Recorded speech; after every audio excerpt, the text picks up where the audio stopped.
Hello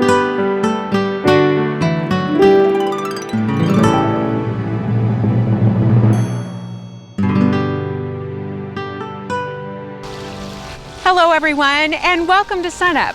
I'm Lyndall Stout. We join you today from the Oklahoma State University campus and a sea of orange for homecoming week. We'll have something special to show our cowboy spirit a little later in the show. But first, a sea of green is emerging across Oklahoma fields as those fall planted crops start to show up. Our Sunup's Austin Moore has a wheat and canola planting update. These past few years have been hard on our cropland and those who tend to it. But this year, we're seeing just how much good a little rain can do. I think the good moisture that we have and the good prospects for this year's wheat crop generally has our farmers in a pretty good mood. We have a few areas of the state around Altus that have missed out on all of the moisture, and they're still in the same shape they've been in for the past couple of years, extremely dry. But with that exception, I think we're in pretty good shape around the state, and I think we're on our way to a decent crop. That optimism has tractors rolling across the state. We're approximately 50% planted in terms of our wheat acres. We've gotten rain across most of the state, and as soon as things dry out, we'll be back in it pretty hard, and I think we'll be wrapped up hopefully by the end of October. We got a little bit of a late start this year. Normally we like to have a lot of our wheat in early September, and because of the lack of rainfall, we didn't get most of that wheat in until around the end of September. So as a result, our wheat is not quite as far along as we would like for it to be in terms of our dual purpose acres, and wheat pasture could be a little bit short this year. I think we're going to have some wheat pasture, but not quite where we would like to be in terms of that early sown wheat. Canola planting should be largely wrapped up in the state, as seed had to be in the ground by October 10th for full insurance. We still have a few guys out there. Once it dries up, they might fill in some gaps in their fields, do some replanting here and there, but for the most part, majority of the state is completed as far as canola planting goes. We kind of have a feel. We definitely noticed a large increase in acres this year. It's really hard to determine the actual amount of acres, but according to seed sales and working with a lot of new producers this year, we're thinking somewhere in the southern Great Plains, the Oklahoma predominantly, and a little in Kansas and Texas, we're probably going to be somewhere around 400,000 to 500,000 acres of canola this year. All of this is good news for producers. But caution is wise, with the finish line for these crops still more than half a year away.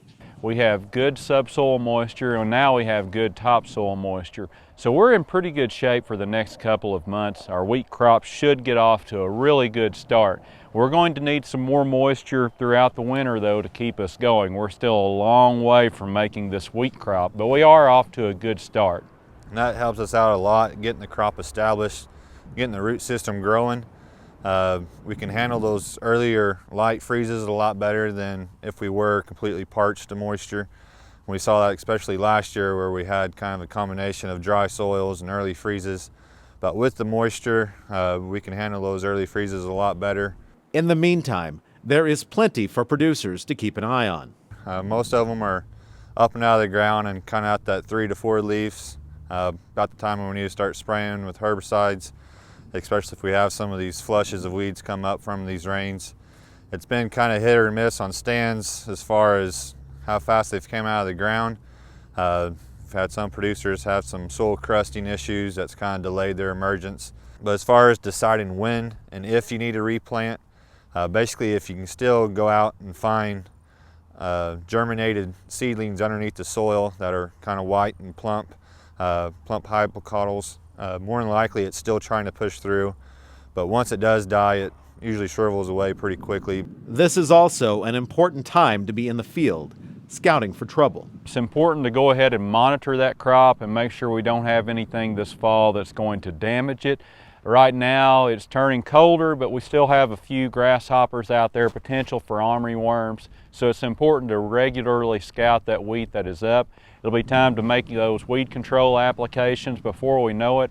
One of the most important things with weed control this fall that a grower can do is to accurately identify which weeds they have present, especially those grassy weeds. We have different herbicides that have different levels of efficacy depending on which weed that you have, which grassy weed. So it's extremely important to have those properly identified.